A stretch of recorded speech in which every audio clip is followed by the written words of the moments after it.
আসসালামু আলাইকুম ওয়া রাহমাতুল্লাহি ওয়া বারাকাতুহু।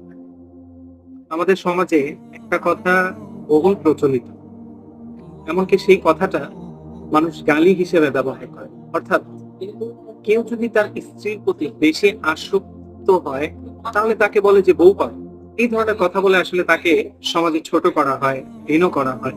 মানুষের সামনে তাকে কখনো লাঞ্ছিত করা হয়। অথচ আমরা জানি না যে এটা খুব ইতিবাচক একটা কথা। রাসূল সাল্লাল্লাহু আলাইহি ওয়াসাল্লামকে একজন সাহাবায়ে কেরাম জিজ্ঞেস করেছিলেন যে, ইয়া রাসূলুল্লাহ, আপনার কাছে কোন জিনিস সবচাইতে প্রিয়? তো রাসূল সাল্লাল্লাহু আলাইহি ওয়াসাল্লাম বলেছেন, আমার কাছে ২ টা জিনিস সবচাইতে প্রিয়। প্রথমটা হচ্ছে আমার স্ত্রী, দ্বিতীয়টা হচ্ছে সুগন্ধি। আপনি চিন্তা করেন, আপনি যে অপরের ঘর থেকে একজন মেয়েকে নিয়ে এসেছেন, আপনি কেন তাকে ভালোবাসবেন? সো আপনি তাকে বিবাহ করছেন। তার প্রতি যদি আপনার ভালোবাসাটা নাই থাকে, তাহলে তো আপনি জিনায় লিপ্ত হয়ে যেতে পারেন। তার প্রতি যদি আপনার ভালোবাসা না